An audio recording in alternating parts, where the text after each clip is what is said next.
안녕하십니까. 하이구조 권영군입니다. 오늘은 고령 데크플레이트의 단면 성능에 대해서 학습해 보도록 하겠습니다. 그래서 학습 순서로는 먼저 고령 데크플레이트의 유효폭 개념을 잠깐 살펴보고요. 그 이후에 본격적으로 냉각 성형강 설계 기준을 적용한 유효폭 개념에 대해서 살펴보도록 하겠습니다. 그리고 그 이후에 냉간 성형강 설계 기준을 바탕으로 예제를 하나 풀어보겠습니다. 그래서 고령 데크플레이트의 단면 성능 산정 예제를 하나로 샘플로 정해서 풀어보는 순서로 수업을 진행하도록 하겠습니다. 먼저 고령 데크플레이트의 유효폭 개념에 대해서 살펴보도록 하겠습니다. 예전에 한번 데크플레이트 앤 데크슬라브라는 동영상에서 잠깐 설명드린 적이 있습니다. 다시 한번 또 한번 정리를 해보면 고령 데크플레이트의 단면적 특징을 보면 데크플레이트는 콘크리트가 타설되어 콘크리트가 경화되기 전까지는 일방향성의 단일 쉼재 그 자체가 어떻게 보면 단일 쉼재 역할을 합니다. 그러면서 이 단일 쉼재 역할을 하면서 콘크리트 타설 시 미경화 콘크리트 및 그에 따른 여러 가지 작업 하중에 대해서 구조적 안정성을 확보해야 됩니다. 그래서 그 단일 쉼재로서 콘크리트 타설 중에 콘크리트 미경화 콘크리트의 자중, 그다음에 데크의 자중도 있겠죠. 거기에 시공 하중, 작업 하중을 포함한 여러 가지 하중 조합에 대해서 쉼내력, 특히 쉼내력이죠. 쉼내력이 확보가 돼야 됩니다. 그리고 데크플레이트 시공 시 구조 검토에서 고령 데크플레이트는 폭 두께비가 큰 세장판 단면으로 구성되어 있죠. 세장판 단면. 그로 인해서 압축을 받는 경우, 예를 들어서 단순부와 같은 경우는 상부 프렌지와 외부의 일부가 압축력을 받게 됩니다. 이때 어떻게 보면 폭 두께비가 큰 세장판 구조이기 때문에 국부자굴, 판자굴이라고 하죠. 의 영향을 고려해야 됩니다. 고려해서 어떻게 보면 냉간 성형강 설계 기준 등에 따른 유효폭 개념을 도입해야 됩니다. 유효폭 개념을 도입해야 되고요. 그래서 그 유효폭 개념에 따라서 고령 데크플레이트의 단면 성능 산정 시 유효 단면 2차 모멘트 또는 유효 단면 계수 중에서 탄성 단면 계수죠. 유효 탄성 단면 계수를 사용하여서 이런 단면 성능을 계산하고 산정하고 그거에 준해서 데크플레이트의 내력과 그 다음에 사용성, 특히 처짐 이런 것들에 대한 검토가 진행되어야 합니다. 그래서 요번 시간부터는 일단은 구조 설계에 대해서 특히 데크슬라브 또 데크플레이트의 설계에 대해서 앞으로 몇 시간 살펴보도록 하겠습니다. 그래서 그 살펴보기에 앞서 먼저 데크플레이트의 단면 성능을 선정하는 게 중요하고 그 데크플레이트의 단면 성능 유효 단면 2차 모멘트 또는 유효 탄성 단면 계수를 선정이 중요한데 그거는 유효폭 개념을 고려해야 된다. 그래서 그림 A와 같이 데크플레이트가 이런 형상일 때 중립축을 기준으로 그래서 단순보의 형태를 띠고 있을 때 상부가 압축축이죠. 그런데 상부가 어떻게 보면 압축축으로서 세장판 요소기 때문에 세장판 요소인데 예전에 한번 그 쉼재 강 구조의 쉼재에서 좀 배웠죠. 세장판 요소 중에서 구속 세장판이라 그러나요? 비구속판하고 구속판이 있었죠. 여기는 구속판이죠. 그죠? 양쪽이 구속인 프렌지든 또는 외부든 구속판 요소의 세장판 구조로 구성되어 있습니다. 그렇기 때문에 그림 B와 같이 압축을 받는 상부 프렌지가 특히 이렇게 판자근로 인해서 국부자굴이 발생할 수 있기 때문에 내력의 저감을 가져올 수 있기 때문에 그거에 대한 고려를 해야 된다는 거죠. 그렇죠? 그럼 그 유효폭 개념을 어떻게 산정하느냐가 중요하죠. 그래서 정리를 해봤는데 먼저 예전부터 많이 사용되었다는 것은 첫 번째 지스가 뭐죠? Japanese Institute Standard, 일본 기준입니다. 일본 설계 기준. 일본에서 설계 기준을 어떻게 보면 우리나라에서 많이 참조를 하죠. 그래서 예전에는 지스 기준을 우리나라 기준에서 많이 가져와다 썼습니다. 예전에 허용 응력 설계법부터요. 그래서 지스 기준에도 있고, 또는 여기 합성 데크 바닥 구조 설계 기준 안이라고 해서 1998년도에 대한건축학회 연구를 통해서 나온 합성 데크 바닥 구조 설계 기준안이 있습니다. 여기에서 뭐라고 얘기하냐면, 유효폭은 데크 플레이트의 압축 플랜지 유효폭 B2는 50T로 보자, 이런 식으로 기준이 되어 있습니다. 여기서 T는 데크 플레이트의 판 두께입니다. 그래서 데크 플레이트 판 두께, 그러니까 데크 플레이트의 판 두께의 50배를 유효한 압축 플랜지의 유효한 폭으로 보자는 얘기입니다.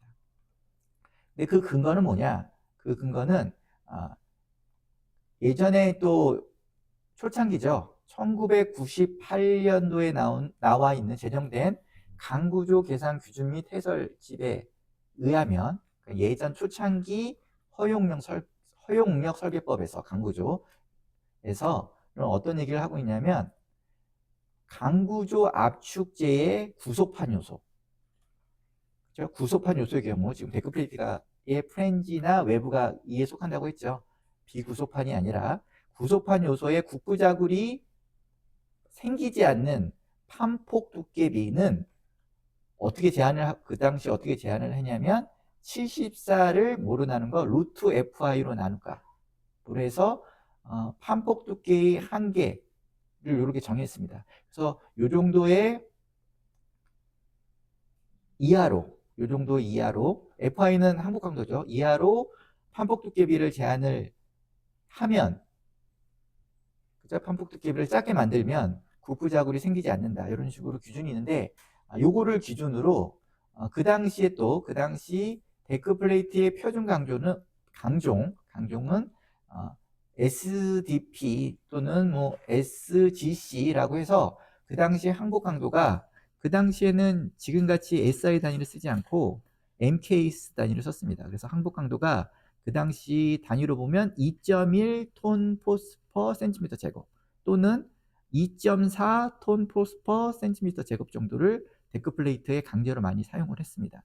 그래서 요거를 기준으로 보면, 요 위에 시계 74 나누기 루트 FI를 2.1이나 2.4를 FI 대신에 집어넣으면 어떻게 되냐면, 유효 폭이 결국은 51T나 48T 정도가 됩니다.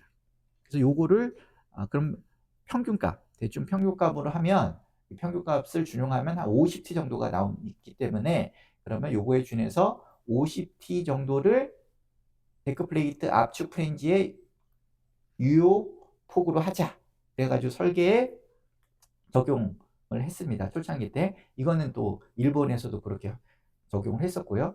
그래서 그런 흔적들이 지금 현재에도 KS에 남아 있습니다. 한국산업표준 KSD 360에 나와 있습니다.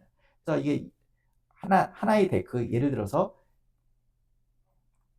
ALK16이라는 데크가 있는데, 이거는 16이라는 건 두께가 1.67라는 겁니다. 1.6mm라는 거고, 여기에 보면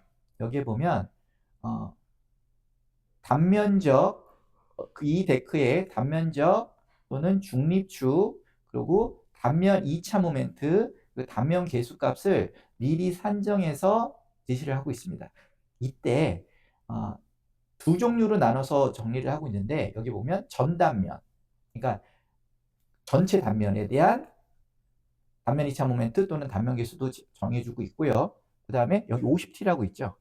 이게 50T는 앞에서 얘기했던 데크 플레이트 압축 프렌지의 유효 폭을 고려해서, 그러니까 어떻게 보면 데크 전체 단면 중에서 압축 프렌지의 유효 폭만 고려하고 나머지는 무시한 상태에서의, 여기 보면 단면적, 중립축, 그리고 단면 2차 모멘트, 단면 계수를 정의하고 있습니다. 그러니까 여기서 나오는 50T, 유효 납이라고 표현하는 이런 것들이 결국 데크 플레이트를 검토하고 설계할 때 유효폭 B라는 50T를 기준으로 봐서 예를 들어서 요 프로퍼티 단면의 성능을 기준으로 검토하고 구조 설계를 해라. 이런 취지입니다. 그래서 여기서 보면 그래서 전단면과 50T라는 두 개로 나눠서 지금 제시를 하고 있고요. 여기서 보면 여기 보면 단위 나비라고 있고 하나는 1m 나비 기준이 있죠. 단면 2.5m도 여기서 보면 단위 나비라고 하면 리브 하나당 고령 데커플레이트 리브 하나에 대한 단면 2.5m가 여기서는 그 전단면인 경우 4.4 그리고 유효폭 50T를 고려하면 4를 보라는 겁니다. 그리고 여기 1m 나비는 그 데크플레이트의 폭이 뭐 있지만 1m 보통 일방향 슬라브이기 때문에 일방향 슬라브는 단위 폭당으로 보통 계산을 많이 하죠. 그렇기 때문에 1m 나비에 대한 또 단면 2차 모멘트를 제시하고 있습니다. 그래서 전단면 같은 경우는 22.2 그렇죠? 여기 단위는 있죠. 곱하기 10의 5승 밀리미터의 4승 그렇죠? 단위 밀리미터당 제시하고 있고요. 그 다음에 50T에 대해서 줄어든 단면에 대해서는 20을 제시하고 있습니다. 단면 개수도 마찬가지예요. 단위 나비라고 하면 어떻게 보면 한 리브당에 해당하는 단면 개수를 나타나고 또 하나는 1m 폭에 대한 그 단면 개수를 이렇게 제시를 하고 있습니다. 그래서 케이스에서 제시하고 있는 데크플레이트의 단면 성능을 보면 그렇죠? 여기 보면 50T라는 의미가 그런 의미입니다. 그래서 유효 폭에 대한 이렇게 단면 2차 모멘트와 단면 개수도 제시하고 있다. 이게 지금까지 케이스에는 이 흔적들이 지금 남아 있습니다. 그래서 데크플레이트의 설계 또 이제 앞으로 계속 살펴볼 텐데 그것도 이제 유효폭을 어떻게 보면 50T로 보고 설계를 아직도 하고 있는 경우가 또 있습니다. 제시하는 경우가 있고요. 근데 이제 최근에 이거는 어떻게 보면 예전 기준이라고 보죠. 예전 기준이라고 하면 여기서 얘기했지만 뭐 1998년 또는 1983년 초창기 우리나라 구조 기준이 나왔을 때부터 썼던 어떻게 보면 좀 러프한 그렇죠? 러프한 좀 단순화시킨 유효폭을 썼는데 요즘에는 냉강 성형강 설계 기준이 나와서 우리나라 같은 경우는 정식적으로 기준 안에 등록된 게 2022년에 나왔습니다. 냉강 성형강 설계 기준이 이게 이제 KDS 41에 30, 30에 있죠. 기준에. 그러면 여기에 보면 또 냉강 성형강 설계 기준에 따른 유효폭을 산정하는 계산법이 있습니다. 오늘 이거를 공부할 겁니다. 그리고 우리나라에 있는 그 냉강 성형강 설계 기준은 어디서 온 거냐면 AISI 이게 뭐죠? AISI가 American Iron and Steel Institute의 약자입니다. 뭐예요? 번역하면 미국 철강 협회 또는 미국 철강 학회를 얘기하는 거죠. 그렇죠? 그런 거 얘기할 거고 뒤에 S100이라는 기준에 있습니다. S100은 어떻게 보면 냉강, 성형강, 강구조 부재 설계에 관한 북미 규격입니다. 북미 규격. 그러니까 여기에 S100이라는 게 이 안에 냉강, 성형강의 설계 방법들이 나오고 있는 거죠. 그렇죠? 그래서 요 뒤에 있는 기준 AISI S100은 사실 제가 대학원에서도 공부를 한번 한 적이 있는데 그 당시에도 있었어요. 이게 벌써 대학원이라면 1995년 그죠? 지금부터 한 30년 전이죠. 30년 전에도 미국에서는 냉간 성형강 설계 기준이 그 당시에도 있었던 건데 우리나라는 좀 최근에 나왔죠. 그죠?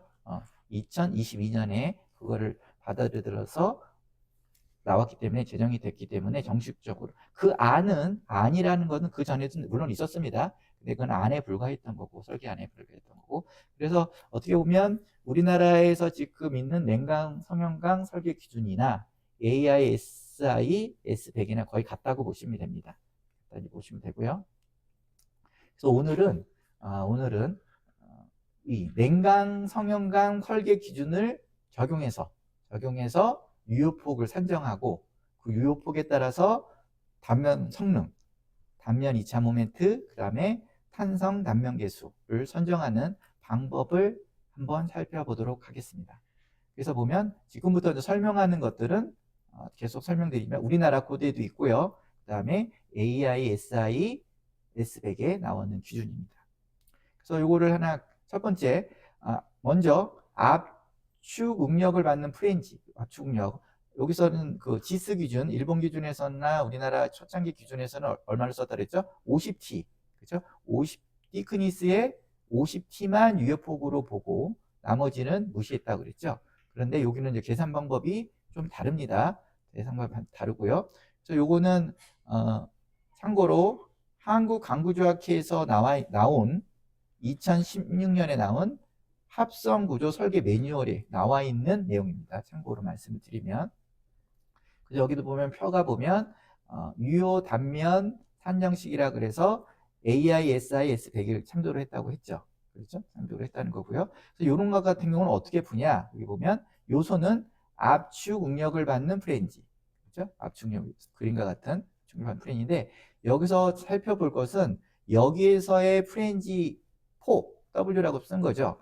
이거 보시면 이거 절곡부를 제한 양 옆에 있는 절곡된 그죠? 굽혀져 있는 것을 제외한 평판 부분의 폭을 W라고 한 겁니다. W를 하는 거고요.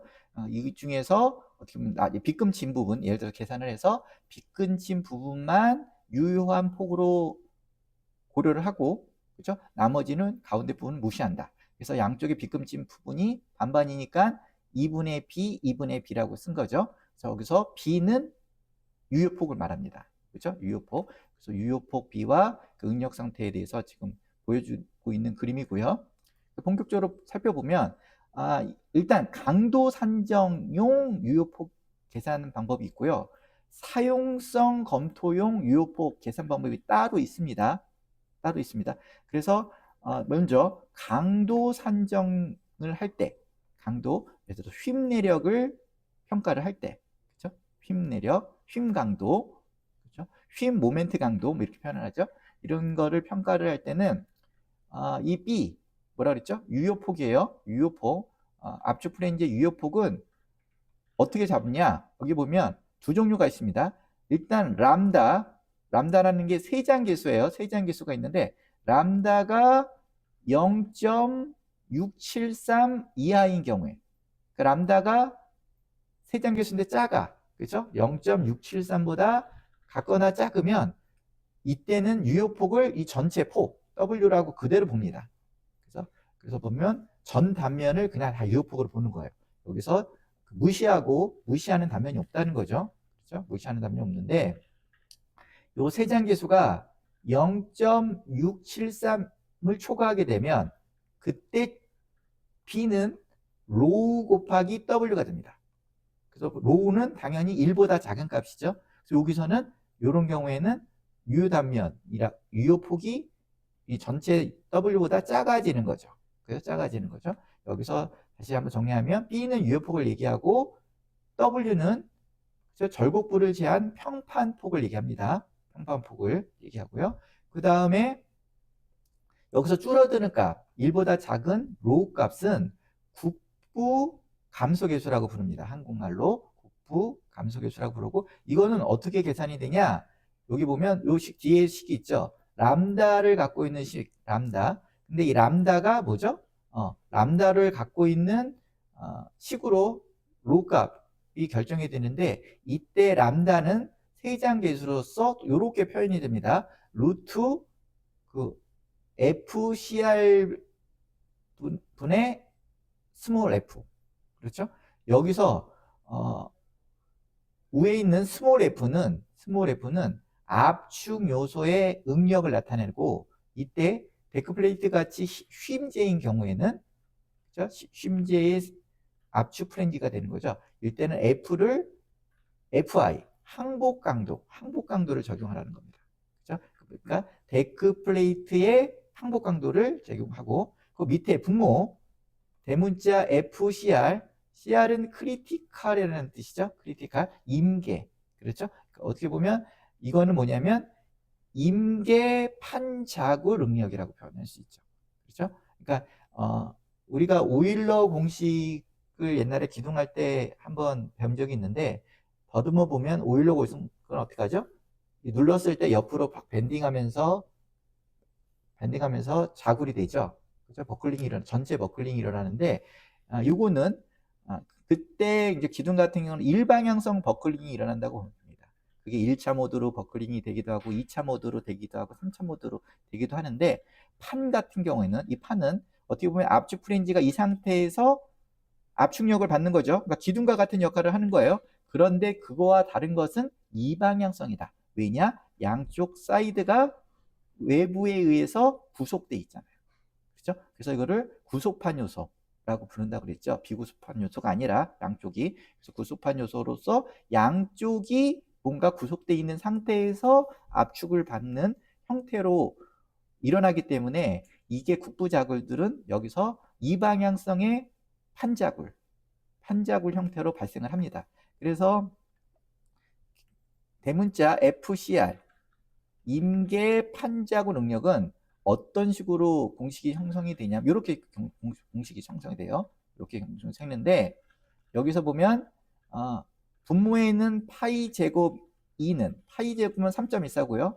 그리고 2는 뭐죠? 탄성계수죠. 탄성계수고, 최근 기준에 의하면 탄성계수, 강제의 탄성계수는 21만 메가파스칼로 보고 있죠. 그러니까 이거는 우리는 상수입니다. 파이는 3.14, 2는 강제의 탄성계수인데 21만 메가파스칼로 보이는 상수죠. 상수고, 그 다음에 요 분모를 볼까요? 분모에 12 가로 열고 1 마이너스 이걸 뮤라고 할까요? 뮤의 제곱 가로 닫고, 그러니까 가로 안에 들어가는 거. 그렇죠? 1 마이너스 뮤는 요거는 판의 어떻게 보면 이방향성 자구를 고려한 값입니다. 그때 뮤는 강제의 포화성비를 나타내죠. 근데 강제의 포화성비도 얼마죠? 0.3이잖아요. 0.4. 0.3으로 그냥 넣으면 됩니다. 그러니까 이 앞에 부분은 다 상수가 되죠. 상수가 되고, 결국 변수는 이 뒤에 부분 오메가 분의 t의 가로 닫고 제곱. 여기서 W는 여기서 평판 폭을 얘기하고요. 그 다음에 t는 두께. 그죠? 판의 두께를 얘기하는 거죠. 그래서 그렇기 때문에 이 판의 폭과 두께라는 변수로 인해서 FCR 임계 판자구 능력이 결정이 됩니다. 요 상태가 발생하는데, 요거를 보면 어떻습니까? 두께가 크면 클수록, 폭에 비해서 두께가 크면 클수록, 그렇죠? 임계, 그러니까 파괴라고 할 수 있는 임계 판자구 능력이 커지는 거죠. 폭에 비해서, 그렇죠? 폭에 비해서 두께가 클수록, 이것도 제곱에, 그렇죠? 제곱에 비례해서 커지는 그 상태를 알 수 있고요. 여기 또 앞에 K가 붙어 있죠. K. 이것도 상수입니다. 여기 보면 이 구속이 된다 그랬잖아요. 이게 압축 프렌지가 균등한 압축력을 받으면서, 근데 양쪽의 이 구속 상태를, 그러니까 예를 들어서 뭐 여러 가지 종류가 있겠죠. 이 구속 상태가 심플인 경우, 힌지인 경우도 있고, 그 다음에 뭐 픽스인 경우도 있고, 그렇죠? 그리고 한쪽은 뭐 픽스, 한쪽은 힌지 이런 경우도 있고, 그렇죠? 여러 가지 경우가 있을 텐데, 지금은 이 압축을 받는 상부 프렌지가 구속판 요소라 그랬잖아요. 구속판 요소로서 이 양쪽을 보수적으로 힌지라고 봅니다. 힌지라고 불리하게 보는 거죠. 보수적으로. 그래서 그럴 때 K는 판자굴의 역학적으로 볼 때, 그러니까 판자굴의 구조적 거동, 이론적으로 볼 때 4라고 봅니다. 보수적으로. 그래서 그때 K는 4를 씁니다. K를. 양쪽에 힌지라고 봐서 불리한 조건으로, 보수적으로. 그렇죠? 그래서 이렇게 본다 그러면 FCR 임계 판자구 능력은 결국 변수로 작용하는 게 판의 폭에 대한 두께의 제곱에 비례해서, 그죠? 제곱에 비례해서 요 크기가 결정된다고 보시면 됩니다. 그렇죠? 이렇게 형성이 되고요. 그러면 여기서 다시 정리하면 람다라는 세제한계수는 여기 루트 FCR 요거 넣어서 폭 알고 두께 알면 집어넣으면 나오죠. 거기다 스몰 f는 뭐라 그랬죠? FI. 그죠? 데크플레이트의 항복 강도를 넣으면 람다가 결정이 됩니다. 세제한계수가. 그러면 세제한계수에 따라서 아까 보면 그 람다가 요 경우와 적은 경우와 큰 경우로 나눠서 작으면 0.673보다 람다가 작으면 어떻게 한다고요? 그 전체가 그 폭 자체가 유효폭인데 람다가 0.673보다를 초과하면 로를 곱해서 W에 1보다 작은 로를 곱해서 줄여준다는 거죠. 그렇죠? 이걸 좀 이해를 하셔야 됩니다. 하셔야 되고 이렇게 해서 이제 어떻게 보면 유효폭을 계산하게 됩니다. 압축 응력을 받는 균등한 압축 응력을 받는 상부 프렌지 같은 경우 이렇게 받고요. 이제 또 여기서 하나 더 나가서 이 유효폭은 이렇게 해서 산정을 하는데 또 하나 사용성 검토를 할 때는 또 유효폭이 달라져요. 사용성 검토를 할 때는 요 상기식을 적용하는데, 그죠? 상기식 적용. 여기 보면 D라고 있죠. 요서. 이걸 적용하는데 여기서 F 대신에, 그죠? 스몰 f 있죠? 스몰 f가 FI를 적용했잖아요. FI 항복 강도를 적용했는데 요 대신에 FD를 적용하라고 합니다. 그럼 FD가 뭔데? FD는 부재에 계산된 실제 압축 응력을 넣는 겁니다. 근데 사용성 검토를 할 때는 하중 조합이 사용 하중 조합을 쓰잖아요. 그죠? 그리고 뭐 강도 산정을 할 때는 어떻게 보면 우리 하중 조합 같은 경우는 예를 들어 LRFD 같은 경우는 그 강도 하중 조합을 쓰는 대신에, 그죠? 근데 여기서 사용성 검토, 예를 들어서 처진 검토를 한다. 그럼 사용성 검토잖아요. 그럴 때는 사용 하중을 사용해서 사용 하중 시 실제로 그 데크 플레이트가 어떤 지지 조건에 어느 하중을 받았을 때 사용 하중 조건에서의 실제로 작용하는 FD를 여기다 집어넣어서 세제한 계수를, 그죠? 구해서 이런 식으로 다시 이 공식으로 인해서 풀으라는 얘기입니다. 그래서 중요한 얘기입니다. 그리고 이번에 외부도 봐야 되잖아요. 그죠? 중립축을 기준으로 어떻게 보면 여기 그림에서 보면 여기 보면 중립축이 여기 있죠. 네, 여기 보면 중립축을 기준으로 그 외부도 어떻게 보면 구속판입니다. 구속판인데 이런 경사 응력을 받죠. 경사 휘임 응력을 받죠. 외부는 휘임 응력을 받는데 상부에는 압축 응력이, 하부에는 인장 응력이 받습니다. 그렇죠? 근데 이 중립축 기준으로 하부에 있는 인장 응력을 받는 외부는 다 쓸 수 있죠. 구조적으로. 왜냐하면 판자골이 안 일어나잖아요. 인장을 받을 경우에는. 그렇죠? 근데 압축을 받는 쪽이 문제입니다. 압축을 받는 외부 쪽에는 압축을 받기 때문에 물론 응력도 중립축을 기준으로 위쪽에는 크게 중립축은 응력이 안 걸리고 점점 연단으로 가서 위로 올라가겠죠. 크게 작용하는데 응력 상태가 이런데 이 중에서 그 경사 응력을 받는 거죠. 경사 어떻게 보면 압축 응력을 받는 상태에서 계산을 해서 일부를 빼라는 거죠. 여기서는 빗금 친 곳이 유효 폭이니까 빗금이 안 친 부분, 이 부분을 무시하라는 거죠. 그러고 보면 어느 부분, 유효 폭 중에서 여기는 B1, 상부에 있는, 그죠? 어느 폭, 그 다음에 하부에 있는 B2라는 일정한 구간만, 그죠? 유효한 폭으로 결정하라는 겁니다. 그러니까 여기서 보면 경사 응력을 받는 외부 같은 경우에는 B1 플러스 B2가 결국은 뭐가 되죠? 그렇죠? 그 압축 받는 쪽에서의 유효폭이 되는 겁니다. 그렇죠? 그렇죠? 요거 그러니까 B1, B2를 합친 거와 그 다음에 밑에 부분 다 이 부분이 지금 빗금으로 제가 빨간색으로 친 부분이 유효폭이 되고 요 칠하지 않는 가운데 부분이 무시가 되는 거죠. 그렇죠? 그래서 요거는 그럼 어떻게 계산하냐? 좀 복잡하죠. 그죠? 복잡하지만 이게 어떻게 보면 압축 프렌즈에 앞에서 살펴봤던 압축 프렌즈에 보서는 압축력이 덜 걸리죠. 적게 걸립니다. 그때 여기 살펴보면 이 경사 응력을 받는 외부에서 질 압축 응력이 센 부분, 연단 쪽에 이것도 마찬가지로 그 평판이에요. 절곡부를 제외하는 평판부만 얘기하는 겁니다. 여기 절곡부, 상하 절곡부는 제외하는 거예요.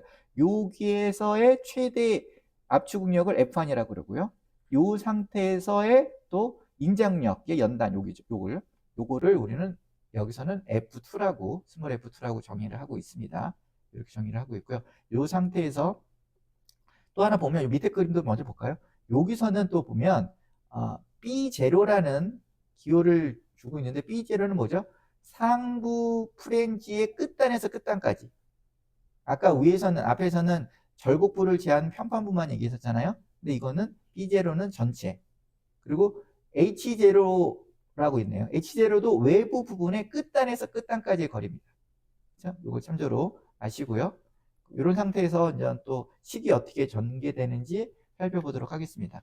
먼저 이것도 마찬가지로 강도 산정용 유효폭 계산하는 방법이 있고 사용성 검토할 때 유효폭 계산은 두 가지 방법이 있습니다.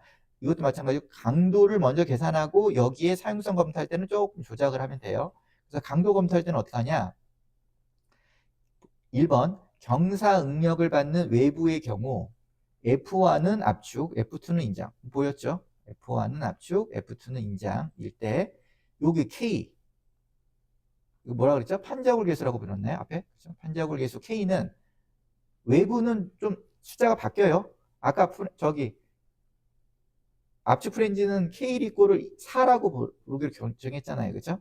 신지라고 해서. 근데 이거는 4 플러스 여기 보면 그 뭐죠? 푸사이라는 함수가 들어가 있는 푸사이라는 변수가 들어가 있는 이런 함수로 결정하도록 하고 있습니다. 판자골 계수 K를. 그러니까 4보다는 커지겠죠. 그렇죠? 커지겠고 그러면 이 푸사이가 또 뭐라는 거를 알아야 되겠죠. 그렇죠? 푸사이가 뭐라는 걸 알아야 돼요. 근데 요것도 하나 먼저 또 여기 보면 B0에 대한 H0가 4보다 4 이하일 경우 4 이하일 경우는 뭐예요? 여기 폭에 대한 B0 있죠? 에 대한 그 H0가 좀 낮다는 거죠. 작은 경우는 B1이라는 어떤 변수가 있는데 그거는 어떻게 계산하느냐? 요거는 여기도 푸사이가 나옵니다. 3 가로 열고 3 플러스 크 사이에 대한 B2라는 게 또 나오죠. B2라는 또 그죠? 변수가 또 하나 나옵니다. 이렇게 계산을 하면서 그때 B1은 이렇게 계산하고 B2는 여기서 또 크 사이가 0.236보다 크면 그죠? 크면 2분의 B2 값으로 정하고 그런데 크 사이가 이거보다 작으면 0.236 이하이면 크 사이가 그러면 B2는 여기 B2-B1으로 선정을 한다. 그죠? 요런 값이 있어요. 근데 여기 보면 추가로 B1 플러스 B2 여기 B1 플러스 2는 여기 보면 유효 단면에 기초하여 산정한 외부의 압축 영역 여기 압축 영역이요. 여기 압축 영역보다를 초과할 수 없다. 그죠? 당연하죠. 계산은 나오더라도 적어도 B1 B 플러스가 이 압축 영역에 있는데 이 전체 길이보다는 초과할 수 없다는 거죠. 그죠? 그리고 요게 높을 경우 B0에 대한 H0가 4를 초과할 경우에는 또 B1은 또 이렇게 구하고 B2는 이렇게 구한다. 근데 B1과 B2를 구할 때 또 푸사이라는 함수로가 있고 그 다음에 B1 같은 경우에는 B2라는 또 그죠? 변수가 있고 또 B1도 있죠. 이런 식으로 구한다. 이렇게 구하는데 그러면 푸사이를 어떻게 구하는지 그 다음에 B1, B2부터 B2는 또 어떻게 구하는지를 알아야 되겠죠. 그렇죠? 그러면 여기 보면 먼저 푸사이는 어떻게 구하느냐 여기 나오죠. 푸사이는 절대값인데 F1에 대한 F2의 비입니다. F1이 뭐라 그랬죠? 여기 요거 압축 연단에 작용하는 평판에서의 최대 압축력을 이 F1이고요. 요거에 대한 F2. F2는 뭐죠? 인장. 이 B를 우리는 푸사이라고 해서 요 절대값으로 표현합니다. 그래서 보면 그럼 여기 푸사이를 딱 집어넣으면 푸사이를 계산할 수 있겠죠? 푸사이를 집어넣으면 뭐가 나와요? K 값을 구할 수 있죠. 그렇죠? K 값을 구하고 그 K 값은 4보다 큰 판자굴 계수라고 했죠. 여기서는 F1과 F2는 여기 유효 단면에 대한 산정한 압축응력과 인장력을 나타내고요. 그렇죠? 그리고 여기서 보면 B1과 B2는 여기 B1과 B2가 되고요. B2의 길이고, 근데 문제는 B2를 이제 구할 줄 알아야 되겠죠.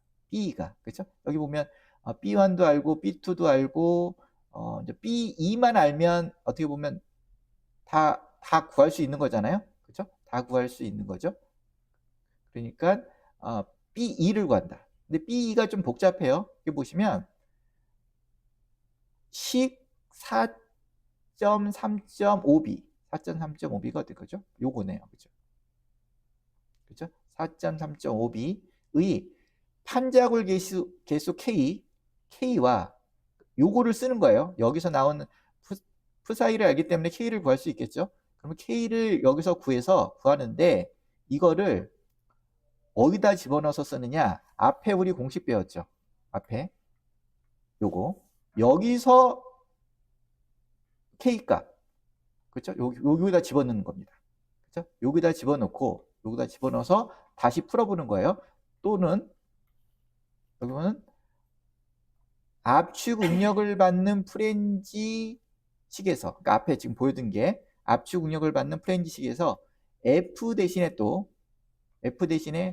F1을 적용하여 산정한 유효폭을 산정하는 겁니다. 그러면 여기 보면 다시 앞으로 돌아가 보면 요거요. 세제한 계수를 계산할 때 요 스몰 fi를 항복 강도로 집어넣었다 그랬잖아요. 요거 대신에 뭐를 집어넣어요? F1을 집어넣죠. F1은 아까 압축 응력이었잖아요. 그죠? 이걸 집어넣어서 그리고 K 값을 또 여기다 집어넣어서 요 값과 요 값이 바뀌어지면서 쭉 요 식으로 풉니다. 그래서 B 값을 산정하는 거예요. B 값을. 그게 산정했던 식이 B2라는 어떻게 보면 숫자가 되는 겁니다. 이렇게 해서 이걸 구하면 됩니다. 그죠? 이렇게 해서 여기까지 다 구했죠. 1번. 그리고 2번은 여기 보강 스티프너와 관련된 건데 보강 스티프너 이건 뭐냐면 경사 응력을 받는 기타 보강 요소의 F1과 또 F2를 계산하는 건데 요거는 저번에도 한번 설명드렸듯이 예를 들어서 이 중간에 압축을 걸리기 때문에 압축 응력이 걸리기 때문에 여기에 버클링이 생긴다 그랬죠? 판자굴이 이랬을 때 여기에 뭔가 중간 스티프너를 일정 강성 갖고 뭔가 스티프너를 만들었어. 이렇게 단단하게. 그죠? 그러면 요게 어느 정도의 강성을 가지면 이 전체가 판의 폭이 아니라 요 끊어진다 그랬죠. 이렇게 나눠져서. 압축 플랜지도 마찬가지고요. 압축 플랜지도 예를 들어서 이건 이제 민자인데 평판인데 여기에 뭐 너브테일이라는 뭔가 이렇게 있어. 이렇게. 그리고 이게 어느 정도 강성을 갖고 있어. 그러면 이 폭이 어디가 됐냐? 여기서부터 여기까지가 폭이 되는 거죠. 그렇죠? 이런 개념입니다. 그럴 때 요거 압축 쪽에 형성되어 있는 보강 스티프너의 중간 스티프너라고 하죠. 요거에 어떻게 보면 그 F1과 F2를 계산해서 산정할 때 요런 식을 쓰는데 오늘은 요거는 좀 복잡하기 때문에 그리고 예제에 좀 맞지가 않기 때문에 요거는 그런 거다 정도만 알고 넘어가도록 하겠습니다. 그리고 외부도요. 사용성 검토를 할 때, 그러니까 예를 들어 처진 검토를 할 때 쓰는 폭의 유효폭 산정이 달라요. 또 어떻게 다르냐? 여기 보시면 F1, F2 계속 얘기했지만 F1은 여기 압축이요. F2는 인장이요. 요거 대신에 FD1과 FD2를 적용하래요. 그래서 나머지는 요 상부에 있는 강도 산정 방법과 똑같다는 거죠. 그렇죠? 그러면 FD1과 FD2는 뭐죠? FD1과 FD2는 사용성 결정 시 적용되는 하중에 대해서 그렇죠? 어떻게 보면 유효 단면을 기초로 실제 작용하는 응력입니다. 이것도 마찬가지로 사용 하중 조합으로 인해서 실제로 작용하는, 그렇죠? 실제로 작용하는 응력을 얘기하는 거죠. 그렇죠? 그리고 한쪽은 압축이 되고 F1D가 되고 뒤쪽 인장은 FD2가 되는 거죠. 그렇죠? 이렇게 뭐 결정. 뒤에서 예제를 통해서 한번 같이 비교해 보시면 좀 이해가 쉬울 겁니다. 그래서 좀 뒤쪽에서 예제를 한번 살펴보고요. 그래서 예제를 한번 보겠습니다. 그래서 지금 그 고령 데크 플레이트에 대한 단면 성능을 산정하는 예제를 통해서 앞에 유효폭 계산하는 기준을 조금, 그렇죠? 풀어보면 다시 한번 이해를 한번 해보겠습니다. 그래서 요거는 샘플로 진 KSD360에 있는 ALK16이라는 데크플레이트 형상입니다. 그 폭이, 요 데크플레이트는요, 폭이 60cm, 600이고요. 600이고, 요 리브의, 그죠? 큰 폭이 88, 여기 작은 폭이 58, 그죠? 그 다음에 상부 프레인지의 폭은 112mm, 그 다음에 하부의 넓으면은 142mm, 충은 75mm, 그 다음에 16이라고 했잖아요. 그러니까 thickness는 1.6. 그죠? 해가지고 밑에 부분은 KS, 아까도 보여드렸죠? KS에 나와 있는 단면 성능을 보여주고 있습니다. 그래서 거기는 전단면일 경우에는 이런 단면 성능을 갖고 있고, 그리고 상부 프렌지의 50T, 그죠? 50T, 그 나머지 무시하는 50T, 유효폭을 고려했을 때는 이런 단면 2차 모멘트와 단면 계수가를 쓰면 된다라는 식으로 케이스에서 이렇게 얘기하고 있는 겁니다. 그래서 이번 시간에는 냉간, 성형간 설계 기준을 준해서 유효폭 개념이 50T가 아닌 요거에 준해서 유효폭을 다시 한번 산정을 해보겠습니다.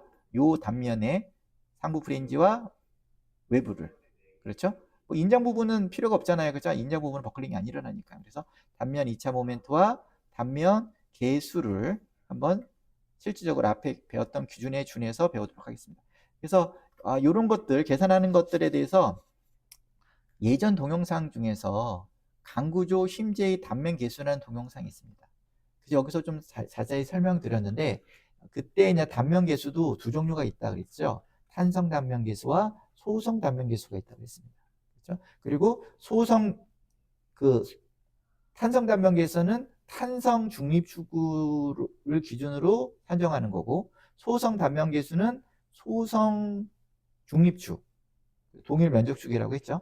이거를 통해서 산정하고, 뭐 이런 식으로 해서 중립축과 단면 계수, 또 소성과 탄성이라는 두 종류에 대해서 자세히 설명했고, 그거에 대해서 예제를 통해서 한번 설명드린 적이 있습니다. 그래서 그거를 좀 참조로 하시면 뭔가 이제 탄성 계수라는 정의, 그리고 그 산정에 대해서 좀 이해가 편할 것 같습니다. 그래서 어쨌든 요런 단면은 상기 단면을 통해서 보는 거고요. 단위 리브는 요거가 되겠죠. 그죠? 어떻게 보면 단위 리브가 요거 같은 거. 요 단면, 단위 리브에 대해서 앞쪽 프렌지와 외부에 대한, 그렇죠? 유효폭을 산정해 보도록 하겠습니다. 두 종류가 있다 그랬죠? 하나는 뭐요? 강도 산정용 유효폭, 하나는 사용성 검토 시 쓰는 유효폭. 그렇죠? 그래서 살펴보면 먼저 이제 강도, 이걸 하기 전에 먼저 또 이런 기준이 있어요. AISI S100에는 프렌지와 외부의 판폭 두께비 제한이 있어요. 그래서 보면 여기 보면 압축 응력을 받는 프렌지, 여기요. 의 평판 폭 두께비 보면 T에 대한 W죠. W는 500 이하여야 된다. 있습니다. 그래서 보면 여기 보면 계산을 해보면 여기 T에 대한 W가 어디죠? W가 이 전체가 이 단면 같은 경우는 112니까 여기서 평판부만 따져야 된다 그랬죠? 평판부. 양쪽에 있는 절곡부를 재야 돼요. 그렇죠? 그래서 그게 그러면 어떻게 되죠? 전체 B0분의 112분의, 그렇죠? 뭐를 빼냐면 여기에 절곡부를 빼야 되는데 이 길이는 반지름, 절곡부의 반지름이죠. 반지름 플러스 티크니스에 해당되는 겁니다. 그게 양쪽에 두 개니까 두 개를 빼야 되는 거죠. 그래서 여기서 여기 보면 절곡부의 반지름이 4고요. 티크니스가 1.67이라고 그랬죠? 이 두 개를 이렇게 뭐 빼서 112에서 뺀 거고요. 밑에는 티크니스 1.67을 쓰면 이 같은 경우는 63이 떨어져서 여기 500 이하를 만족합니다. 오케이. 그렇죠? 그리고 또 하나 기준이 경사응력을 받는 비보강 외부는 비보강 외부의 평판폭 두께비 T에 대한 H의 B가 200 이하여야 된다. 그렇죠? 그러면 이것도 마찬가지 개념으로 T에 대한 HD는 요 길이죠. 요 길이에서 마찬가지로 양쪽에 절곡부를 빼야 되니까 전체 H0는 여기 보면 76.5 중에서 양쪽 절곡부의 R값과 T값을 더한 거에 두 개를 빼주면 되죠. 그래서 보면 이 같은 경우는 40.8이 돼서 200 이하가 됩니다. 그래서 이것 오케이. 형상에 대한 판폭 두께비 검토에 대한 기준의 제한값을 만족한다. 일단 보고요. 그다음 본격적으로 지금 배웠던 압축 프렌지의 유효폭 산정. 저희가 지금 계속 공부하고 있는 거는 AISI S배 냉각 성형강 그렇죠? 기준에 준해서 지금 계속 공부를 하고 있는 겁니다. 그래서 보면 아까 어떻게 했다 그랬죠? 여기 폭이 있고 평판부의 폭 중에서 일부를 뺀다 그랬죠? 일부를 빼서 하는데 그때 람다가 뭐라 그랬죠? 세장계수 그렇죠? 람다에 따라서 람다가 작을 경우에는 그대로 쓰고 B 이퀄 W고 람다가 0.673을 초과하게 되면 1보다 작은 로 값을 W에 곱해서 줄여준다 그랬죠? 그러면 람다를 구해야죠. 람다를 구하면 람다는 여기 보면 루트 분모에는 대문자 FCR 임계 판자구 능력이라고 했죠. 그렇죠? 그리고 위에는 스몰 y 이거는 뭐죠? 항복 FI 항복이죠. 이 경우에는 데크 플레이트의 항복 강도를 245 메가파스칼이라고 보죠. 그렇죠? 보통 이게 많이 나오니까 245 메가파스칼을 쓰고요. 그다음에 밑에 임계 판자구 능력은 어떻게 이렇게 구한다 그랬죠? 그래서 공식에서 보면 여기서 K 값은 얼마 쓴다고 그랬죠? 양쪽 힌지니까 4를 쓰고 파이는 3.14 그대로 상수고 2는 강제의 탄성계수 21만 메가파스칼 그 다음에 12 그대로 쓰고 1 마이너스 이거 뭐죠? 뮤는 포화성비라고 그랬죠? 강제의 포화성비 0.3을 쓰고 W가 어떻게 되죠? W가 여기 보면 결국 여기 W가 평판부만 얘기하는 거죠. 그래서 100.8이 되죠. 100.8mm 그리고 위에 티크니스 제곱을 하면 191.28 메가파스칼이 나옵니다. 그렇죠? 그래서 보면 평판부의 폭은 평판부니까 전체 폭에서 양쪽의 절곡부의 반지름 플러스 두께를 해서 이걸 두 개니까 그래서 빼주는 거죠. 그렇죠? 이렇게 해서 계산을 하면 된다고 했죠. 그 다음에 두 번째. 그럼 유효폭 B를 이제 산정을 해봅시다. 유효폭 B가. 그럼 유효폭 B가 아까 람다가 어떻게 됐어요? 세장계수가 1.132로 결정이 됐다 그랬죠 앞에. 그죠? 그러면 요런 수식 국부 감소계수가 람다를 통한 요 식으로 결정이 된다 그랬죠? 그렇죠? 그래서 요거를 람다를 여기 계산한 앞에서 계산한 1.132를 집어넣습니다. 그래서 수식을 전개하면 국부 감소계수가 얼마 나오냐면 0.712가 됩니다. 그래서 B는 유효폭 B는 로 곱하기 W가 되죠. 그렇죠? 로부터 W가 돼서 로 값이 어떻게 된다고 요것도 집어넣으면 이렇게 집어넣으면 그렇죠? 여기는 폭이니까 100.8이니까 그러면 71.77mm가 나옵니다. 그래서 이렇게 계산을 하는 겁니다. 앞집어서 이거는 쉽죠? 금방 나왔죠? 금방 나왔고 이게 아까 지스 기준은 케이스 기준에서는 50T 기준을 보면 1.6T니까 1.6T의 50배로 하면 80mm가 나오죠. 그러니까 냉각 성형강 기준으로 계산을 하면 조금 작게 나오는 경향이 있다는 걸 알 수가 있습니다. 그렇죠? 그리고 여기가 로 W에서 전체 단면이 아니라 감소된 단면을 쓰는 이유는 그렇죠? 여기 보면 세장계수가 요거보다 크기 때문에, 그렇죠? 크기 때문에, 그렇죠? 다시 한번 봤고요. 그 다음에 이제 경사부재, 외부의 유효폭, 요걸 산정을 하겠습니다. 좀 복잡해요. 그래서 보시겠지만 복잡한데 뭐 순서를 따라서 하면 그렇게 어려운 건, 아주 어려운 건 아니에요. 어떻게 계산하냐? 먼저 중립축을 계산을 해야 되겠죠. 그죠? 이 단면에 중립축을 계산을 해야 됩니다. 그래서 아까 보면 여기 F1이 있었고 F2라는 응력이 있었잖아요. 요걸 계산을 하려면 뭔가 중립축을 알아야 됩니다. 그래서 중립축은 뭐죠? 탄성 중립축이 해당되고, 탄성 중립축은 도심에 해당되는 거죠. 도심, 그렇죠? 도심, 기하학적으로. 도심은 또 뭐죠? 예전에 구조역학 시간을 들어보면 도심은 단면 1차 모멘트가 제로인 점이죠. 그렇죠? 그거를 통해서 도심을 구하죠. 그래서 그림에서 보는 것 같이 여기서는 y바라고 해서 이거 맨 밑에 부분을 기준으로 위로의 거리입니다. 그래서 데크 하단에서 위로를 y 거리라고 할 때 y 거리를 y라고 할 때 y바는 이게 중립축까지 거리예요. 그렇죠? 밑에부터 어떤 중립축까지의 이라고 하면 중립축까지 거리를 y바라고 할 때, 그러면 공식에 의해서 단면 1차 모멘트가 제로인 거에 대한 공식을 보면 이런 공식이 되죠. 밑에는 어떻게 보면 단면적, 이 여러 요소들 있잖아요. 여러 요소들의 단면적의 합이고요. 대수의 합이고, 그리고 분자에는 그 단면적에다가 어떻게 보면 밑에서부터 어떤 기준점이든 밑에서부터 거리, 그 요소의 중심까지의 거리죠. y라고 할 수 있죠. 그렇죠? y까지 거리인데 여기서는 단면적 대신에 길이를 썼죠. 쓴 이유는 이 티크니스가 똑같잖아요. 그렇죠? 나중에 1.6만 곱해주면 되니까, 그러다 보니까 여기는 각 요소의 길이, 유효한 길이의 각 요소 엘리먼트, 요소의 길이의 대수의 합에 대한 그 길이 위에 밑에서부터, 그렇죠? 밑에서부터 기준으로 y방향, 데크 하단에서의 거리를 곱하면 중립축이 나옵니다. 그렇죠? 중립축이는. 그래서 중립축을 계산해 보는데 요소를 어떻게 나눴냐면 여기 보시면 요소가 1번부터 2, 3, 4, 5번으로 나눴죠. 그래서 그림에서 보면 1번 요소는 뭐라고 정했죠? 1번 요소는 단위 너비 중에서 요거 그렇죠?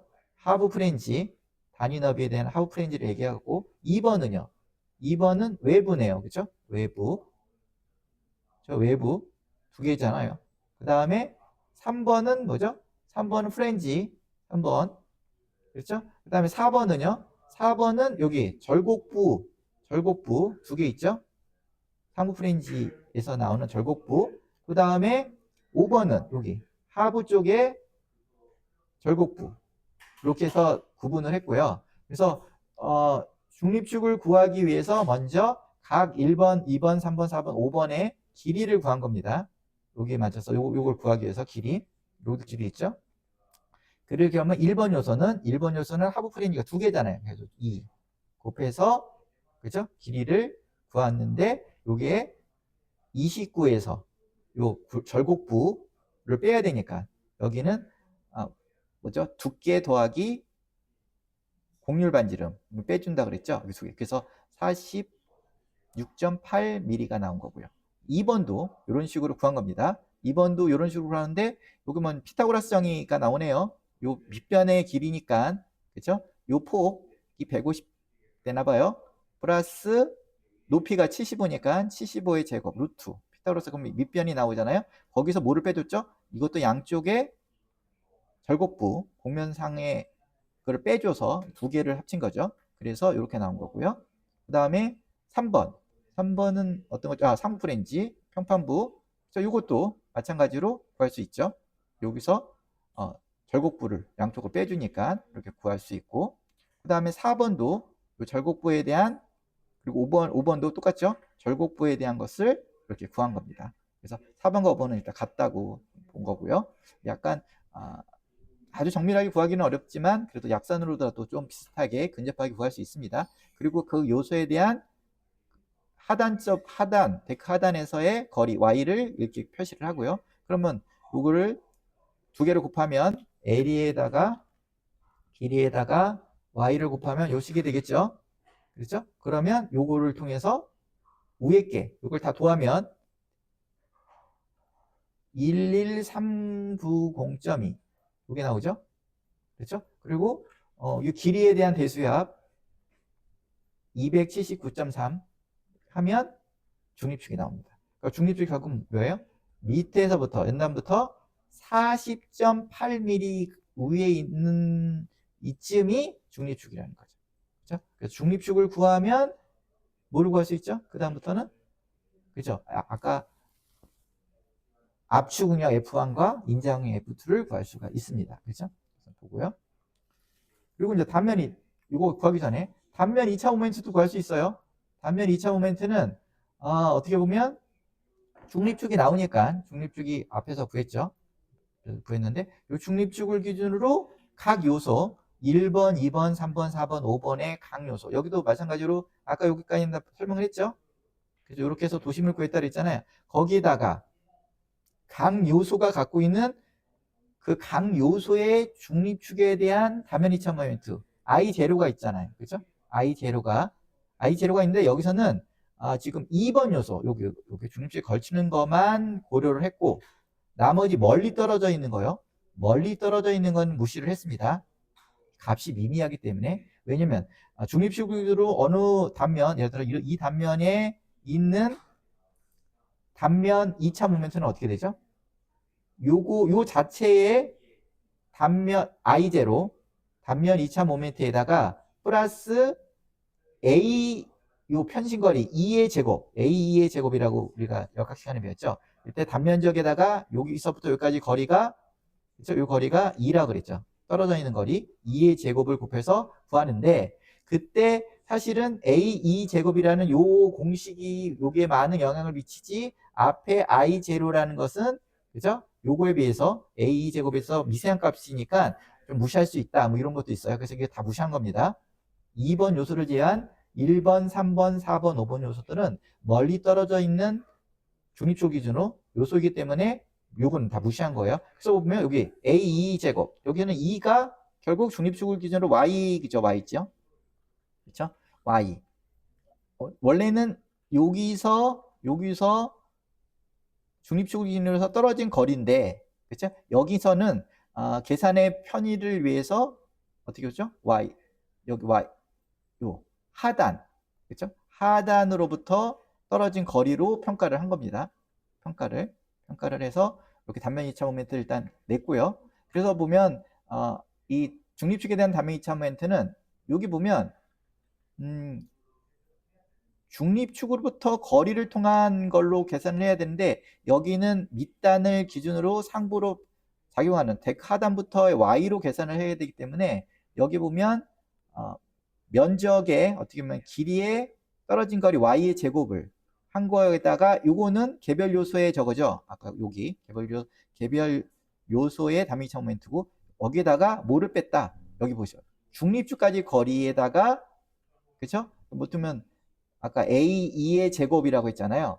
그렇죠? 그래서 여기는 밑단부터 여기 밑에부터 중립축까지 거리를 빼면 똑같이 어떤 값이 나옵니다. 어떤 똑같은 효과가 나와요. 그래서 이런 식으로 단면 2차 모멘트를 계산을 해보면 이 공식에 의해서 그러면 중립축에 따른 단면 2차 모멘트가 3.8 곱하기 10의 5승 밀리미터 4승이 나옵니다. 그렇죠? 이렇게 계산이 이루어진다. 이거는 역학의 단면 성능 계산법이기 때문에 한번 이렇게 띄워놓으시고 자세히 또 공부하시면서 살펴보시면 다 이해가 됩니다. 당연히 뒤에다가 면적이니까 1.67이라는 걸 나중에 곱해놨죠. 그렇죠? 이렇게 보셔서 이게 구했습니다. 그래서 이제 본격적으로 지금 외부의 유효폭을 산정하고 있어요. 그러면 이제 보면 아까 중립축이 나왔어요. 그렇죠? 중립축을 여기라고 합니다. 계산하고 이 중립축이 아까 얼마죠? 밑에부터 40.8mm가 위에 있는 게 여기 중립축이라고 아까 그렇죠? 계산했죠. 그럼 당연히 끝단까지는 34.2가 되고요. 그렇죠? 근데 우리가 알고자 하는 F1은 어디죠? 이거는 저 끝단이 아니라 여기 편판 부분이니까 이 부분입니다. 그죠? 그리고 우리가 알고 싶은 인장 응력 F2도 요 부분이에요. 요 부분.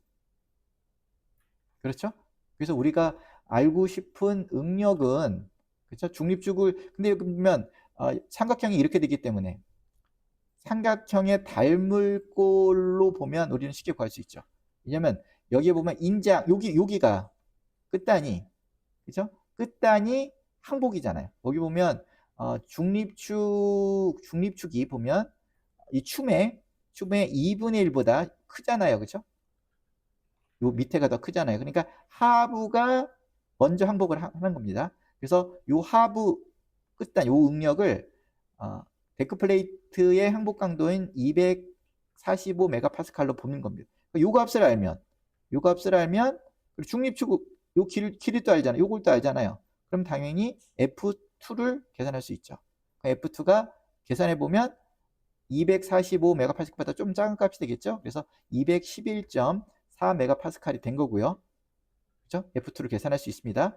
삼각형의 닮은꼴을 원리를 이용해서. 그리고 마찬가지로 위에 것도 밑에 삼각형에 대한 위에 삼각형과 닮은꼴이잖아요. 그래서 F1도 갈 수 있죠. 그래서 F1은 이런 원리로 해서 구하면 171.9 메가파스칼이 되는 겁니다. 그렇죠? 그러니까 여기 보면 다시 정리하면 중립축을 알고 삼각형의 응력 상태의 맨 밑단을 알기 때문에, 항복한다는 걸 알기 때문에 F2와 또 F1을 알 수 있는 겁니다. 그리고 이 거리도 알 수 있기 때문에, 그렇죠? 중립축을 기준으로 평판부까지 높이를 알고 있기 때문에, 그렇죠? Y나 Y' 를 알고 있기 때문에. 그래서 이것도 한번 잘 수식을 전개하시다 보면, 그렇죠? 띄워놓고 생각을 해보시면 다 이해를 할 수가 있습니다. 넘어가겠습니다. 그래서 계산하면 계속 지금 외부의 유효폭 산정을 하고 있는 거예요. 거기 보면 그럼 요번에 좀 구해보죠. 외부 평판부의 평판이에요. 저곡부를 제한 유효폭 B1과 B2 설명을 했죠. 여기 보면 중립축이 여기니까 여기에 압축 걸리는 부분의 일부가 B1이고 일부가 B2야. B1과 B2를 더하면 이게 이제 전체, 그죠? 유효폭이 되는 거죠. 그러면 그때 뭐를 계산하는다고 했죠? 맨 처음에 크 사이, 프 사이는 F1과 F2의 비라고 했죠? 여기 F1, F2. 저 앞에서 계산했잖아요. 그래서 F1은 아까 171.9, F2는 211.4. 그 절대값. 그래서 하면 1.23이 나옵니다. 그렇죠? 앞에서 배웠던 구했던. 그럼 뭐 프 사이를 알았어. 그렇죠? 그러면 여기 뭐죠? K. 판자굴계수. 공식이 이렇다 그랬죠? 4 플러스 프 사이로 해서 이렇게 공식이 나오는데 앞에서 어떤 1.23이라는 프 사이를 여기다 공식에 넣으면 30.64가 나와요. 그렇죠? 30.64가 나오고 그 다음에 요 데크는 여기 뭐냐면 B0에 대한 H0의 B가 여기 구해놨죠? B가 4 이하가 돼요. 4 이하가 되니까 B1과 B2를 계산할 때는 이 공식, 두 공식을 써야 돼요. 근데 여기에 푸사인은 알아요. 푸사인은 얼마라고요? 1.23을 나왔어요. 그러니까 B0만 구해야 돼. 그럼 B0 어떻게 구한다 그랬죠? B0를 여기 또 나왔네요. B0 앞에서 K 값이 얼마나 하고 나왔죠? 30.64. 요 값을 적용하고 그 다음에 파이 F 대신에 F1 또 구했잖아요. F1이 얼마나 했어요? 171.9라는 거를 적용해서 앞에 거 압축 프렌지 공식에 집어넣어서 계산한 유효폭이라고 그랬죠. 그렇죠? 네, 유효폭입니다. 그래서 이거 그대로 계산하면 돼요. 그 다음 장 있겠죠? 그래서 여기 F 대신에 아까 항복 강도가 아닌 요거 수정하고요. 171.9 넣고 그리고 앞에서 또 다시 계산한 여기 나오네요. 다시 계산한 뭐를 대신에 K 대신에 K4가 아니라 이번에는 30.64를 집어넣은 거예요. 그렇죠? 그 다음에 여기 폭을 높이, 그렇죠? 높이, 요거 65.3 숫자를 넣고 계산한 그럼 임계 판자구 능력 FCR을 구할 수 있죠. 이거 집어넣으면 결국 람다가 람다가 어떻게 뭐가 나오죠? 세장계수가 0.224가 돼서 이거는 0.673보다 작아 돼요. 그래서 그러면 어떻게 그런 경우는 어떻게 한다고요? 여기 작으면 유효 폭이 더블 그 자체의 폭이 되는 거예요. 그렇죠? 뺄 게 무시할 게 없는 거죠. 그렇죠? 무시할 게 없는 겁니다. 그렇죠? 이렇게 여기 이런 공식이 나옵니다. 여기서 다시 정리하면 이 F는 F1을 집어넣고 F1 앞에서 계산했는 거 집어넣고 그렇죠? 이렇게 계산하고 그러니까 요거 K 값을 바꾸고 나머지 똑같죠, 뭐. 그렇죠? 네, 이렇게 계산하면 요 데크 플레이트의 외부는 그렇죠? 무시할 단면이 없다. 전 단면을 다 쓰면 된다라는 결과값이 나오는 거죠. 그렇죠? 그래서 보면 다시 이제 계속 또 계산한 이거 유효비가 B2가 이제 그 전체 단면이 되고 그러다 보면 이제 외부의 유효폭은 그 전체 폭이 된다는 거죠. 전체 폭이 되고 이 전체 폭은 어떻게 보면 뭐죠? 직각삼각형의 밑변에 해당되는 거잖아요. 그래서 밑변. 그럼 피타고라스 정의에서 여기 150과 75의 제곱 해놓고 절곡부를 빼면 길이가 65.3mm가 되는 겁니다. 그렇죠? 3mm. 근데 또 이런 기준이 있었다 그랬죠. B1과 B2를 계산했어요. 근데 더하면 B가 되는 건데 그 대신 뭐요? B1 플러스 B2 값은 유효 단면에 기초하여 산정한 외부의 압축 영역을 초과할 수 없다. 당연히 여기 두 개 더했는데 이거를 초과하면 안 되잖아요. 그렇죠? 그래서 한번 검토를 해본 겁니다. 그래서 B1을 계산하는 게 앞에 공식 있었잖아요. 요 공식. 그렇죠? 그럼 B2는 앞에서 계산했으니까 여기 63.3 넣고 3 플러스 푸사인은 아까 1.23이라 그랬죠? 넣으면 15.4. B2는 또 요 공식에 의해서 집어넣으면 32.7이 나오죠? 그리고 두 개 더해보면 벌써 이 길이가 사실은 28.6인데 이보다 커져. 그렇죠? 그러니까 그냥 28점 쓰는 거예요. 그래서 어쨌든 결론적으로 외부는 버릴 게 없다. 그래서 외부는 전단면이 유효하다. 그래서 fully effective section이라고 할 수 있죠. 이렇게 해서 계산을 하는 겁니다.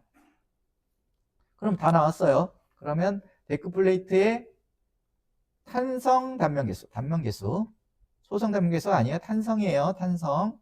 그렇죠? 탄이 얇기 때문에 소성 범위까지 못 갑니다. 그러면 전 탄성 개수는 압축축과 인장축이 있죠. 그렇죠? 탄성 단면 개수는 압축축과. 그래서 중립축을 기준으로 단면 2차 모멘트를 뭐로 나눠요? 중립축을 기준으로 양 연단의 거리로 나누면 되죠.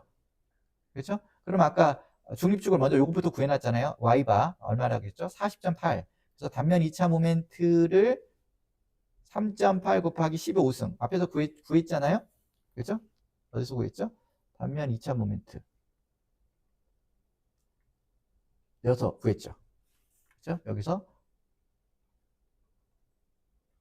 구했잖아요. 그렇죠? 구한 요 숫자 이 숫자를 양 연단 거리로 나누면 되는 거죠. 그렇죠? 연단 거리 나눠서 인장축부터 보면 아까 중립축까지 거리가 40.8이라 그러니까 이거 나누면 결국 9.32 곱하기 10의 3승 세제곱 밀리미터가 되는 거죠. 근데 요거는 어떻게 보면 단위 리브에 대한 폭이잖아요. 그렇죠? 그러면 1m로 환산을 하면 아마 리브가 곱하기 5 정도 5배를 해야 돼요. 그럼 이거 여기다 곱하기 5면 단위 미터당으로 하면 요 숫자가 나오는 거죠. 46.6 곱하기 10의 3승 세제곱 밀리미터. 그죠? 압축은요? 압축은 중립축으로부터 위의 거리니까 여기는 단면 2차 모멘트 똑같아요. 여기다가 전체 데크 플레이트의 넵스 75에서 중립축의 거리를 빼면 상단까지 거리죠. 이렇게 나오는 거고 여기다 5배를 하면 1m 폭으로 환산을 하게 돼서 이거는 55.55 곱하기 10의 3승이 되죠. 그러면 작은 값이 설계값으로 쓰는 거잖아요. 이게 더 작잖아요. 작죠. 이거보다 압축축보다 요 값이 어떻게 보면 설계에 반영되는 인장층의 탄성 단면계수 값이 되는 거죠. 이게 단면계수 값이 되는 거죠.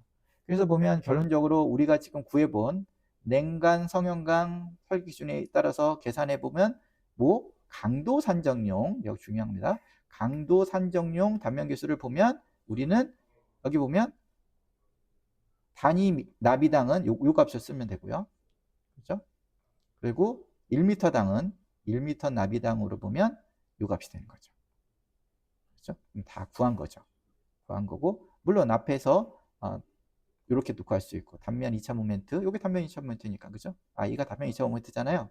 그죠? 단면 2차 모멘트도 여기 보면 3.8, 3.8 보이죠? 그죠? 다 구한 거. 이것도 1m로 이렇게 5배를 곱하면 요거가 되겠죠? 그렇게 해서 강도 산정용 단면 성능을 다 계산한 겁니다. 그죠? 요번에는 사용성 검토 시 유효 단면 상정. 처진 검토에서 처진 검토했을 때 유효폭은 어떻다 그랬죠? 예, 다르다 그랬어요. 강도 산정용 유효폭 계산하는 거. 그래서 뭐 압축 플랜지 똑같은 프로세스를 거칩니다. 그런데 요거는 뭐가 필요하다 그랬죠? 실질적인 능력이 필요해요. 실질적인. 그렇기 때문에 뭔가 하중 조건과 지지 조건이 결정이 돼야 돼요. 그렇죠? 그렇기 때문에 여기서는 하나 결정을 해놨습니다. 그래서 데크 플레이트의 스판이 3m, 순스판이 3m라고 가정을 하고요. 그 다음에 콘크리트 자중이 2.97이라고 평방미터당 2.97kN이라고 가정하고, 그리고 요거는 데크 플레이트의 자중은 이때 0.23kN/m제곱이 됩니다. 여기서 콘크리트의 자중을 WDC라고 했죠. D는 데드로드, C는 콘크리트라는 뜻이고요. 여기서 WDD라고 표현한 거는 데드로드인데 데크플레이트 자중이라는 뜻이고요. 이때 앞으로 배우겠지만 냉강 성형강 설계 기준에서는 이때 사용하중, 처짐을 검토할 때 사용하중을 어떻게 보고 있냐면 WS 서비스 두 개를 더하게끔 돼 있어요. 여기 두 개를 더하면 밑에 두 개를 더하면 요 두 개를 더하면 3.18이 될 겁니다. 그래서 3.18이죠. 그러면 3.18의 심플이라고 보면 단순 지지라고 보면 8분의 오메가 1제곱이잖아요. 8분의 W 오메가 WS L의 제곱. 여기 보면 조합이 3.18이죠. W 하중 놓고 여기 스판 3m라고 그랬죠. 제곱 하면 모멘트가 어떻게 나옵니까? 3.58kNm가 됩니다. 이거를 단위 환산으로 해서 메가파스칼 단위로 이렇게 환산하면 이렇게 되죠. 그래서 그러면 여기에 작용하는 모멘트 값이 나오면 응력 값을 알 수 있죠. 응력 값을. 그래서 데크 플레이트의 상하 연단의 작용, 압축축과 인장측이 작용하는, 그렇죠? 뭐를 알아요? 휘응력을 알 수가 있죠. 그래서 모멘트 값, 앞에서 구한 모멘트 값에다가 밑에 뭐를 하죠? 탄성 단면계수로 나누면 되죠. 그래서 압축축은 압축축에 대한, 그렇죠? 압축축 연단에 해당되는 탄성 단면계수를 집어넣고 앞에서 구한, 그리고 인장층에는 인장층 탄면계수를 구하면 이렇게 나옵니다. 그렇죠? 그래서 압축축에는 64.5, 인장측에는 76.8 메가파스칼이라는 응력이 작용하는데 우리가 필요한 거는 압축 프레인지니까 압축 연단이 필요하죠. 압축 연단 64.5를 FD라고 해서 쓰는 겁니다. 그래서 앞에서 설명을 했지만 사용성 검토할 때는 세장계수 람다를 F 대신에 항복 강도 대신에 FD를 쓰라고 그랬잖아요. 그렇죠? 그래서 FD를 넣는 겁니다. 그래서 압축 프레인지의 세장계수 람다를 산정을 해보면 이 공식 그대로 해서 앞에서 살펴봤죠? FCR 똑같죠? 공식 K를 얼마 넣는다 그랬죠? 4를 넣고, 그렇죠? 여기 나머지는 앞에다 상수고, 그 다음에 폭이 압축 프레인지니까 평판부니까 100.8 평판부, 그리고 띠끈이스 1.6 루트 M은 이렇게 나오죠? 요 값 넣고, F 대신에 항복 강도를 넣는 게 아니라 어떻게 요 값, 그렇죠? 압축축 요 값을 넣는 겁니다. 그걸 넣으면 0.673보다 작아. 이거 뭐야? 세장계수가 얼마 크지 않네? 그럼 어떻게 되죠? 유효폭은 전제폭이다. 그죠? 없어지는, 무시해야 하는 단면이 없어요. 그럼 그 자체. 그렇죠? 그래서 사용시 검토 시 아까 강도시 검토와 다르게 프레인지 전 단면을 잘 쓰면 됩니다.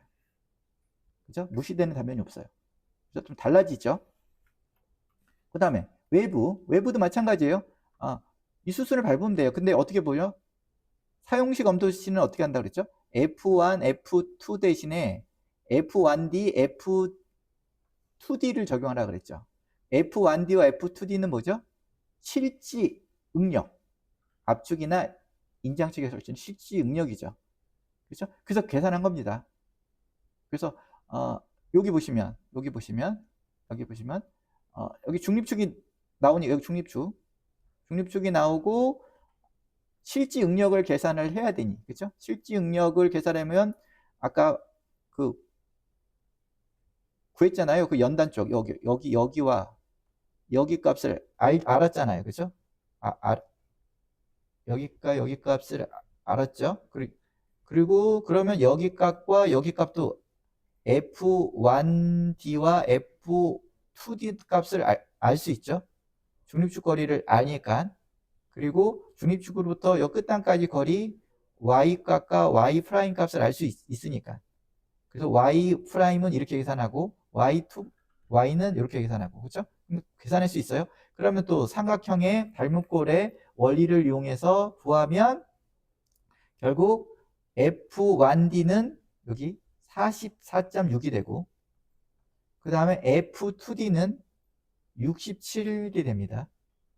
그래서 이것도 잘 따져보시면 돼요. 따져보시면 되는데, 이때 그 중립축은 전단면 유효시 중립축으로 쓴 겁니다. 참고로. 아까 중립축은 아까 압축 프레인지 강도 설계법 할 때는 압축 프레인지 일부를 무시하고 유효폭 갖고 했잖아요. 근데 이거는 일단 전단면을 아까 압축 부분이 앞에 풀 이펙티브 한다며요. 전단면 다 사용한다며. 그러니까 그거를 기준으로 외부도 전단면이 유효하다고 보고 계산하면 43.9가 됩니다. 여기서부터까지 거리가.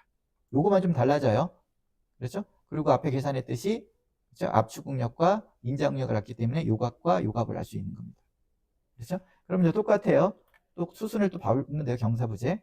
그래서 푸사이 값은 절대값인데 F1D에 대한 F2D의 비죠. 그러면 여기서 계산한 거 넣으면 1.5가 돼요. 그렇죠? 그러면 판자굴 계수 K를 구할 수 있죠? 이거는 4보다 큰 값이죠? 그리고 푸사이가 나오기 때문에 계산하면 40.3이 됩니다. 그렇죠? 그 다음에 데크의 그 형상비, 그러니까 폭에 대한 높이, 이거 비로 보면 4 이하이기 때문에 B1과 B2를 이런 공식에 따라서 계산하게끔 했어요. 그럼 그 사이 값은 여기 나오잖아요. 그죠? 그 사이 값은 여기 나오죠? 여기 나오고 B2가 문제네. 그죠? B2. 그죠? 외부의 유효폭. 그렇죠? 외부의 유효폭이 문제인데 유효폭은 로 W가 되죠. 로 W. 그렇죠? 로 W가 되는데 그 뒤에 계속적으로 보겠습니다. 그래서 이제 똑같은 수순을 밟아서 계산을 하면 됩니다. 이 그림에서 보면. 그래서 B1과 B2를 구해야 되는데 B1과 B2. 근데 여기 보면 여기는 F1이라고 표현되고 사실 F1D죠. F2D죠. 그렇죠? F2D. 그래서 F1D 계산했어요. 앞에서 44.6. 그리고 FCR은 앞에서 계산했죠. 또. 그래서 람다를 알 수 있죠. 세장기수를. 그래서 세장기수가 어떻게 해요? 0.673보다 작아. 그러니까 이것도 뭐예요? B가 이 전체 단면이야. 그렇죠? 여기서 요거 F 대신에 요거 F1D는 앞에서 구한 거. 그렇죠? 요거는 앞에서 구했잖아요. 그렇죠? 똑같이 구하고 K 값만 40.3을 쓰고. 그렇죠? 요거 집어넣고. 그렇죠? 그리고 똑같습니다. 앞에 우리 강도할 때와 숫자만 달라지는 거지. 그래서 이것도 한번 이렇게 보시면 이해가 되실 거예요. 구하고. 그래서 평판보 외부 평판보의 유효폭 BD는 어떻게 B2는 아까 피타고라스 정의와 같이 이 전체 폭이 되는 겁니다. 그래서 65.3mm가 되고요. 근데 이거를 B1 플러스 B2 값은 유효화 단면에 기초하여 산정한 외부의 압축 영역을 초과할 수 없다. 당연히죠. 이게 압축 영역인데 B1, B2를 더했는데 이 폭보다 더 커지면 안 되잖아요. 그죠? 그래서 일단 한번 계산해 본 겁니다. B1, B2 이렇게 크 사이 그리고 B2 계산해 봤더니 초과하네요. 그러니까 요거만 본 거예요. 그래서 결국 사용시 검토 시 외부의 전단면이 다 유효하다. 강도 산정용도 다 전단면이 외부든 유효했잖아요. 사용성 검토 시도 풀 이펙티브 섹션이 되는 거죠. 그렇죠? 그래서 이 데크 지금 예제를 통한 이 ALK16 데크 플레이트의 사용성 검토에 쓰는 단면 성능은 어떻게 한다? 결론적으로 전단면을 다 쓴다. 프렌지든 외부든. 그렇죠? 그때 전단면에 대한 중립축이 좀 바뀌고요. 그죠? 강도 설계는 압축 프렌지가 일부가 없어졌잖아요. 그죠? 거기에 따라서 단면 2차 모멘트를 써서 요 숫자, 이것도 단위 나비를 쓰거나 1m 나비로 환산해서 5배라 그랬나요? 써서 요걸 갖고 처짐을 검토하면 되죠. 그렇죠? 그래서 단순 지지에 오메가가 작용할 때의 단순보의 처짐은 384 2i분의 5 오메가 L 제곱 나오잖아요. 그럼 결국 i가 필요하잖아요. 단면 2.5m. 요걸 집어넣어서 계산을 하면 됩니다. 그래서 결론적으로 그럼 다 계산이 끝났죠. 마지막으로 한번 검토를 마지막으로 한번 정리를 한번 해볼게요. 요게 지금 요 단면을 갖고 우리가 검토를 했잖아요. 검토를 했고요. 그걸 보면 KS의 단면 성능이 있다 그랬죠. 그래서 KS는 전단면과 50T 두 종류로 해서 있어요. 근데 우리가 요 두 번째 칸 요번에 저희는 냉각 성형강 설계 기준에 의한 단면 성능을 계산한 거예요. 그렇죠? 일단은 강도 산정용일 때는 유효 단면을 써야 되는 거죠. 그렇죠? 그럼 보면 여기는 얼마죠? 결국은 단면 계수가 탄성 단면 계수가 단위 나비에는 9.32, 그 다음에 1m에는 4.6이 나오죠. 그러면 KS에서 지금 명기되어 있는 거는 3.8, 단위 나비는 1m는 48.9. 뭐 우리가 계산한 게 조금 작긴 한데 별 차이는 없죠. 별 차이는 없습니다.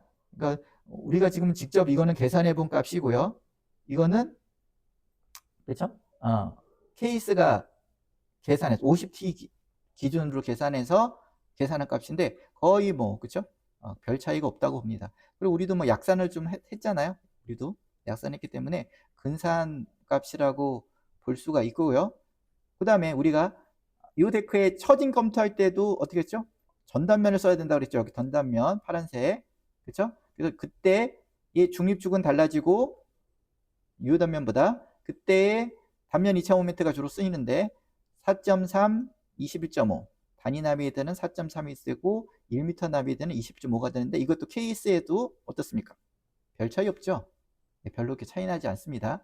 그래서 어떻게 보면 밑에 냉간, 성형간 설계 기준에 의해서 계산하는 방법이 그렇죠? 어떻게 보면 최신 기준이라고 할 수가 있고 그리고 이제 케이스나 지스 기준 그리고 예전에 이제 썼던 데크플레이트 허용 응력 설계법부터 썼던 것들은 50T라는 좀 단순화시켜서 유효폭을 계산하는 방법을 썼는데 좀 그렇죠? 거의 뭐 단면 계수는 비슷하게 사실은 나온다. 그런데 같은 원칙은 이렇게 쓰는 거다. 그리고 데크 플레이트는 계속 말씀드렸지만 이 데크도 마찬가지로 높이가 75밖에 안 돼요. 그렇기 때문에 웬만하면 외부는 그렇죠? 풀리 이펙티브 섹션 전단면이 유효해서 무시하고 압축부에 무시하고 뺄 만한 것들이 거의 없습니다. 그래서 뭐 데크 플레이트마다 물론 종류가 다르지만 이게 일반 고령 데크 플레이트는 50이나 75짜리를 많이 쓰잖아요.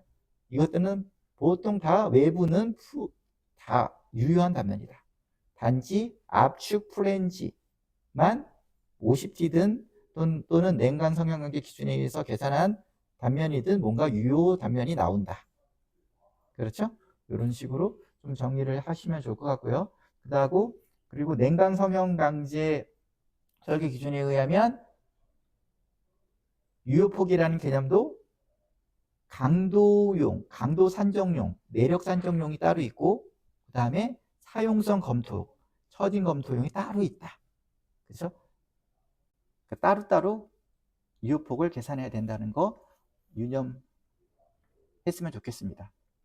예, 오늘 여기까지 수업하고 또 다음 주에 어, 다음 주 시간에 또 뵙도록 하겠습니다. 그래서 앞으로는 계속 설계와 관련된 거를 다루고자 합니다. 그래서 당분간은 숫자들이 많이 나오고 계산에 대한 내용들이 나와서 조금 좀 어려울 수도 있는데 또 이렇게 차근차근 하다 보면 원리를 이해할 수 있다고 생각합니다. 예, 수고 많으셨습니다. 감사합니다.